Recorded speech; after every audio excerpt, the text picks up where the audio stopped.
Hey guys, we're about to hear President Joe Biden, Paris First is speaking after kentanji Brown Jackson's historic Supreme Court confirmation. Let's listen. members of the cabinet, members of our administration, and friends and fellow Americans. Today is indeed a wonderful day. Yeah.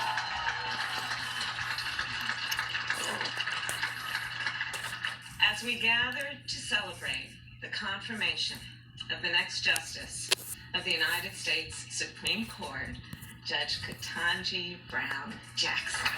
Yeah. Kentanji Brown Jackson's fourth Supreme Court. She's about to be ready to be sworn in, I hope.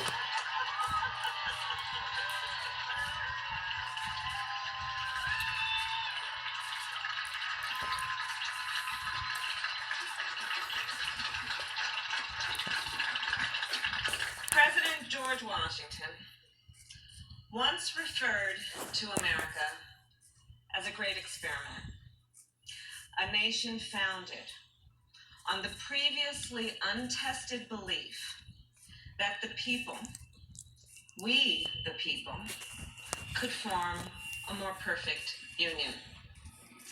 And that belief has pushed our nation forward for generations. And it is that belief that we reaffirmed yesterday.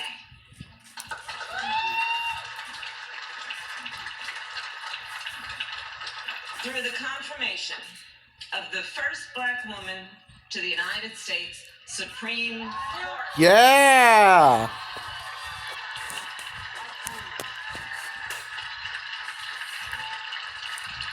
And Judge Jackson, you will inspire generations of leaders. They will watch your confirmation hearings and read your decisions. In the years to come, the court will answer fundamental questions about who we are and what kind of country we live in. Will we expand opportunity or restrict it? Will we strengthen the foundations of our great democracy or let them crumble? Will we move forward or backward? The young leaders of our nation will learn from the experience, the judgment, the wisdom that you, Judge Jackson, will apply in every case that comes before you, and they will see for the first time 4 women sitting on that court at one time.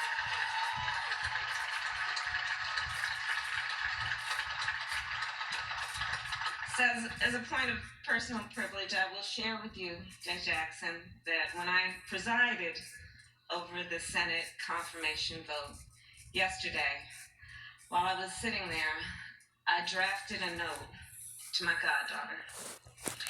And I told her that I felt such a deep sense of pride and joy, and about what this moment means for our nation and for her future. And I will tell you, her braids are just a little longer than yours. But as I wrote to her, I told her what I knew this would mean for her life and all that she has in terms of potential. So indeed, the road toward our more perfect union is not always straight, and it is not always smooth, but sometimes it leads to a day like today.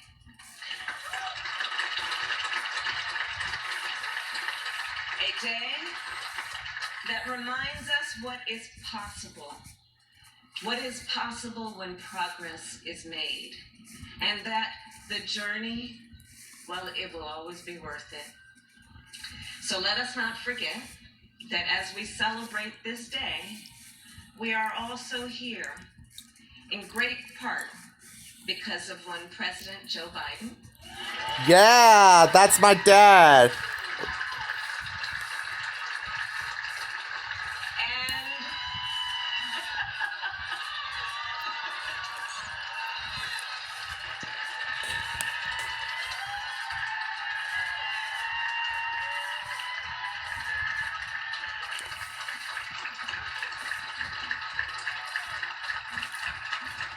And And because of Joe Biden's vision and leadership and commitment, a lifelong commitment to building a better America. And of course, we are also here because of the voices and the support of so many others, many of whom are in this audience today. And with that, it is now my extreme and great honor to introduce our president, Joe Biden. My dad.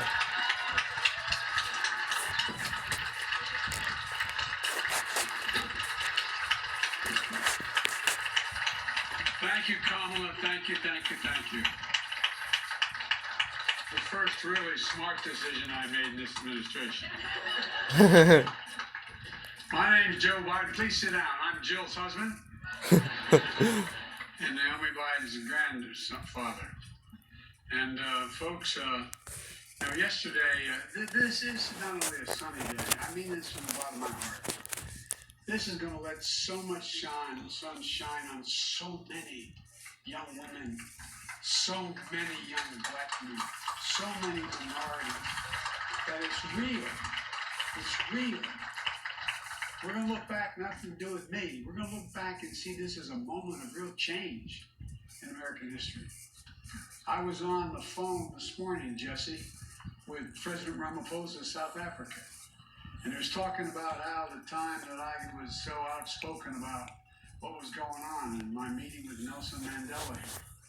And I said, I'm certainly going to go out, I'm looking out the window. I'm going to go out to what they call the South Lawn and White House. And I'm going to introduce to the world, the first African-American woman out of over 200 judges on the Supreme Court. And he said to me, keep it up. Keep it up. We're going to keep it up. And folks, yesterday we all witnessed a truly historic moment presided over by the Vice President. There are moments that people go back in history and they're literally historic, consequential, fundamental shifts in American policy. Today, we're joined by the First Lady, the Second Gentleman, and members of the Cabinet, Senate Majority Leader, there you are, Chuck, Senate Majority Leader, and so many who made this possible. And today is a good day, a day that history is going to remember, and in the years to come, we're going to be proud of what we did, and we're going to try what Dick Durbin did as the chairman of the committee. Yeah. Cheers, Dick. I'm deadly earnest when I say that. To turn our children and grandchildren to say, I was there. I was there. This is one of those moments, in my view.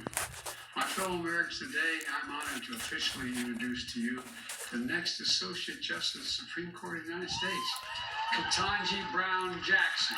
Yeah. We're the next Supreme Court judge.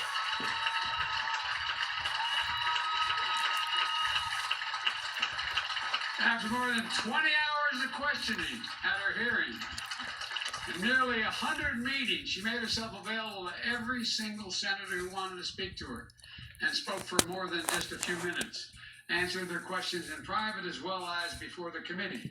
We all saw the kind of justice she'll be: fair and impartial, thoughtful, careful, precise, brilliant, a brilliant legal mind with deep knowledge of the law, and a judicial temperament which was equally important in my view, that's calm and in command, and a humility that allows so many Americans to see themselves in Kentanji Brown Jackson. That brings a rare combination of expertise and qualifications to the court. A federal judge who has served on the second most powerful court in America, behind the Supreme Court. a former federal public defender with the ability to explain complicated issues in the law in ways everybody, all people can understand. A new perspective. When I made the commitment to nominate a black woman to the Supreme Court, I could see this day. I literally could see this day because I thought about it for a long, long time. As Jill and Ellen will tell you, I wasn't going to run again. But when I decided to run, this was one of the first decisions I made. I could see it. I could see it as a day of hope, a day of promise, a day of progress. A day when, once again, the moral arc of the universe, as Barack used to quote all the time, bends a little more toward justice. I knew it wouldn't be easy, but I knew the person I nominated would be put through a painful and difficult confirmation process. But I have to tell you, what Judge Jackson was put through was well beyond that. There was verbal abuse, the anger, the constant interruptions, the most vile, baseless assertions and accusations. In the face of it all, Judge Jackson showed the incredible character and integrity she possesses. Poise.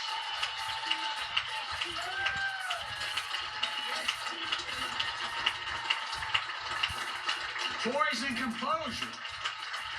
Patience and restraint. And yes, perseverance and even joy. Even joy.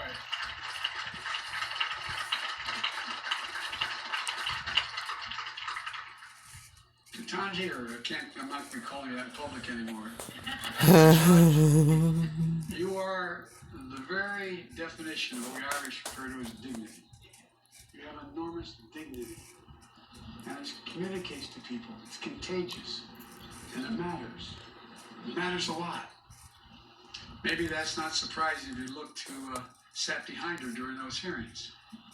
Her husband, Dr. Patrick Jackson, and his family. Patrick, stand up, man. Stand up. Are they going to show him? Oh, yeah, there we go. Stand up. I know it's embarrassing the girls. Scott I'm going to tell you what Talia said. I said to Kentanji's Talia's husband. Being the daughter or the son of a famous person. I said, imagine what it's like being president. She said, she may be. I couldn't agree more. Thank you, thank you, thank you, thank you. And Katash, her brother, a former police officer and a veteran. Katash, stand up, man. This man looks like he can still play, buddy. He's got biceps about as big as my calves. Thank you, bud. Thank you, thank you, thank you. And of course, her parents, Johnny and Elroy Brown. Johnny, all right, stand up. There's Jill.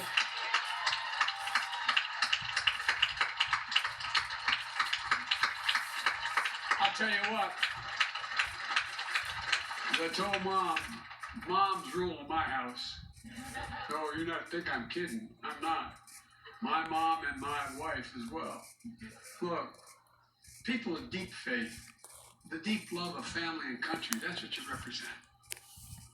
Who know firsthand, Mom and Dad, the indignity of Jim Crow, the inhumanity of legal segregation, and you had overcome so much in your own lives. You saw the strength of parents, the strength of a daughter, that is just worth celebrating. I can't get over, Mom and Dad, what you did, and your faith, and never giving up any hope. And both that wonderful son you had and your daughter. And that strength lifted up millions of Americans who watched you, Judge Jackson, especially women and women of color, who have had to run the gauntlet in their own lives. So many of my cabinet members are women of color, women that represent every sector of the community. And it matters. And you stood up for them as well. They know it. Everybody out there, every woman out there, everyone, am I correct? Just like they have. Just like they have. The same with the women members of Congress as well. across the board.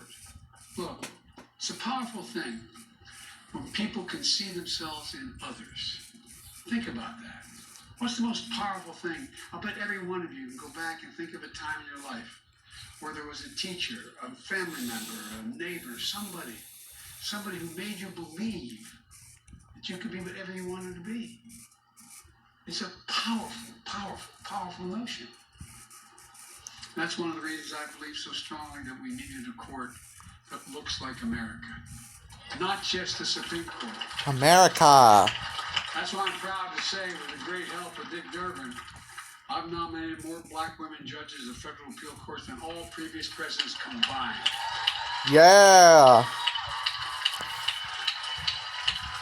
That's why I'm proud that Kamala Harris is our Vice President of the United States. Yeah. A brilliant lawyer, the Attorney General of the state of California, former member of the Senate Judiciary Committee. Kamala was invaluable during this entire process. And fantastic. Chuck, the majority, I want to thank you, pal. You did a masterful job of keeping the caucus together, getting this vote across the finish line in a timely and historic manner. Just watching on television yesterday, watching when the vote was taken and the Democratic side, the very people, there was such enthusiasm. Genuine. You can tell when it's real. You can tell when it's real. Did an incredible job, Chuck. Thank you so much.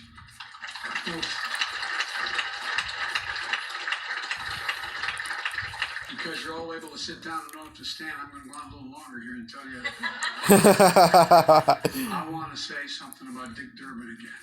Dick, I'm telling you, overseeing the hearing, how you executed the strategy by the hour, every day to keep the committee together. And you have a very divided committee with some of the most conservative members of the Senate on that committee. It was especially difficult with an evenly divided Senate. Dick, I served as chairman of that committee for a number of years before I had this job and the job of vice president, as did all the Democrats, and you did not stand, I think all the Democrats in the committee did, and every Democrat in the Senate, all of whom voted for Judge Jackson, and notwithstanding the harassment and attacks in the hearings, I always believed that a bipartisan vote was possible. And I hope I don't get him in trouble. I mean it sincerely, but I want to thank 3 Republicans who voted for Judge Jackson. Yeah. Senator Collins is a woman of integrity. Senator Murkowski the same way in Alaska, up for re-election. And Mitt Romney, whose dad stood up like he did. His dad stood up and made these decisions on civil rights. They deserve enormous credit for setting aside partisanship and making Former President Obama's opponent during his re-election. Qualifications, independence. And I truly admire the respect, diligence, and hard work they demonstrated in the course of the process. As someone who has overseen, they tell me, more Supreme Court nominations than anyone who's alive today, I believe that respect for the process is important. And that's why it was so important to me to meet the constitutional requirement to seek the advice and the consent of the Senate. The advice beforehand and the consent. Judge Jackson started the nominating process with an impressive range of support, from the FOP to the civil rights leaders. Even Republican-appointed judges came forward. In fact, Judge Jackson was introduced at the hearing by Judge Thomas Griffin, the distinguished retired judge appointed by George W. Bush. She finished the hearing with among the highest levels of support of the American people of any nomination in recent memory. Yeah. Soon, Judge Jackson will join the United States Supreme Court, and like every justice, the decisions she makes will impact on the lives of America for a lot longer in many cases than any laws we all make. But the truth is, she's already impacting the lives of so many Americans. During the hearing, Dick spoke about a custodial worker who works the night shift at the Capitol. Her name is Verona Clemens. Verona, where are you? Stand up, Verona. I want to see you. You don't mind. She told him what this nomination meant to her. So he invited Ms. Clemens to attend the hearing because she wanted to see, hear, and stand by Judge Jackson. Thank you, Verona. Thank you, thank you, thank you. At her meeting with Judge Jackson, Senator Duckworth introduced her to 11-year-old, is it Vivian? Vivian. I'm sorry, Vivian. That's her. Is that your sister? He's pointing. Who was so inspired by the area she wants to be a Supreme Court justice when she grows up. God love you. Stand up, honey. Am I going to embarrass you by just asking you to stand up? Come on, stand up.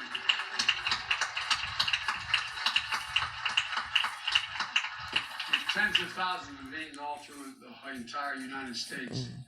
She met Judge Jackson and saw her future. Means you're here today, and thank you for coming, honey. I know I embarrassed you by introducing you, but thank you. People of every generation, of every race, of every background felt this moment, and they feel it now. They feel a sense of pride and hope and belonging and believing and knowing the promise of America includes everybody, all of us. That's the American experiment. Justice Breyer talked about it when he came to the White House in January to announce his retirement from the court. He used to technically work with me when I was on the Judiciary Committee, and that's before he became a justice. He's a man of great integrity. We're going to miss Justice Breyer. He's a patriot, an extraordinary public service, and a great justice of the Supreme Court. And folks,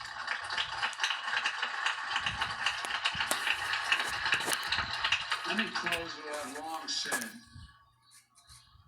America is a nation that can be defined in a single word. I was in the foothills of the Himalayas with Xi Jinping, traveling with him. I guess we traveled 17,000 miles when I was vice president. I don't know that for a fact. And we were sitting alone. I had an interpreter and he had an interpreter. He looked at me in all seriousness. He said, "Can you define America for me?"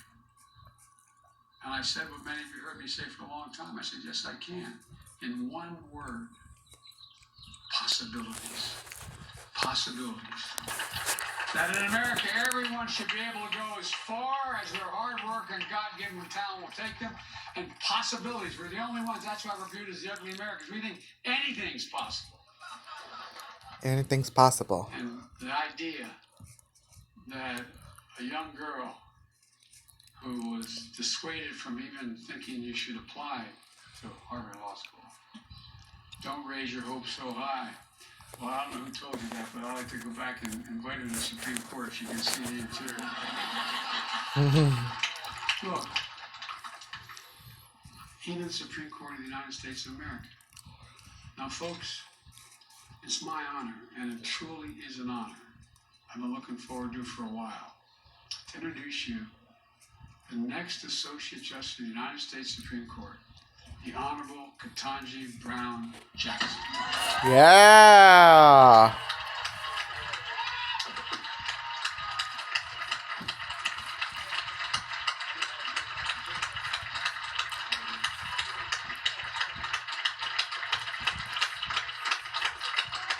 Thank you. Thank you all. Thank you all very much. Thank you. Thank you so much, Mr. President. It is the greatest honor of my life to be here with you at this moment, standing before my wonderful family, many of my close friends, your distinguished staff and guests, and the American people. Over these past few weeks, you've heard a lot from me and about me. So I hope to use this time primarily to do something that I have not had sufficient time to do, which is to extend my heartfelt thanks to the many, many people who have helped me as part of this incredible journey. I have quite a few people to thank, and as I'm sure you can imagine, in this moment, it is hard to find the words to express the depth of my gratitude. First, as always, I have to give thanks to God for delivering me as promised. and for sustaining me throughout this nomination and confirmation process. As I said at the outset, I have come this far by faith, and I know that I am truly blessed. To the many people who have lifted me up in prayer since the nomination, thank you. I am very grateful. Thank you as well, Mr. President, for believing in me and for honoring me with this extraordinary chance to serve our country. Thank you also, Madam Vice President, for your wise counsel and steady guidance.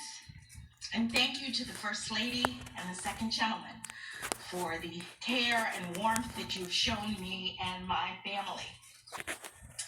I would also like to extend my thanks to each member of the Senate. You have fulfilled the important constitutional role of providing advice and consent under the leadership of Majority Leader Schumer. And I'm especially grateful for the work of the members of the Senate Judiciary Committee under Chairman Durbin's skillful leadership. Yeah. As you may have heard, during the confirmation process, I had the distinct honor of having 95 personal meetings with 97 sitting senators. And we had substantive and engaging conversations about my approach to judging and about the role of judges in the constitutional system we all love. As a brief aside, I will note that these are subjects about which I care deeply. I have dedicated my career to public service because I love this country and our Constitution and the rights that make us free. I also understand from my many years of practice as a legal advocate, as a trial judge, and as a judge on a court of appeals, that part of the genius of the constitutional framework of the United States is its design, and that the framers entrusted the judicial branch with a crucial but limited role.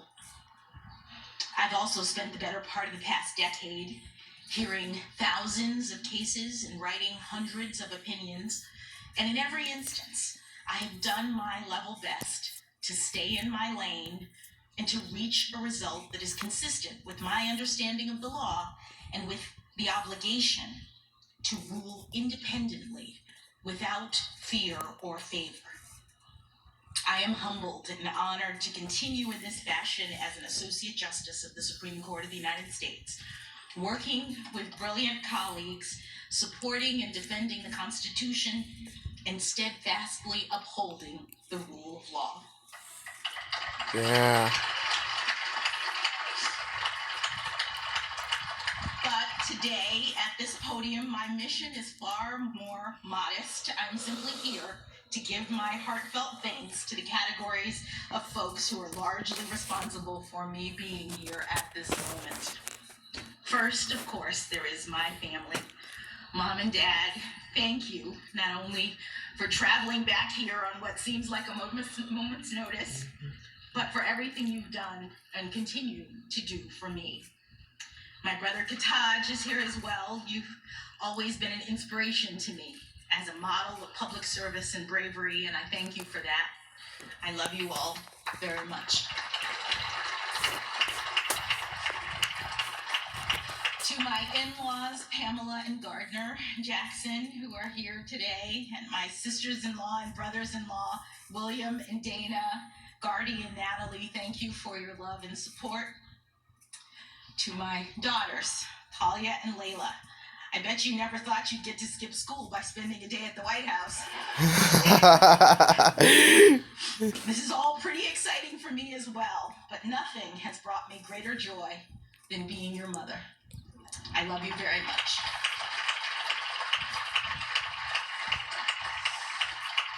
Patrick, thank you for everything you've done for me over these past 25 years of our marriage. You've done everything to support and encourage me, and it is you who've made this moment possible. Your steadfast love gave me the courage to move in this direction. I don't know that I believe. Well, anyway, it's almost, my storage is about to be out, so that concludes my reaction of the confirmation. So make sure you subscribe, drop a like, and comment below, and make sure you also follow me on Twitter and turn on notifications so you never miss a video. See you on the next video soon, everyone, and see you on later on the reaction of WWE Friday Night SmackDown. See you later, everyone.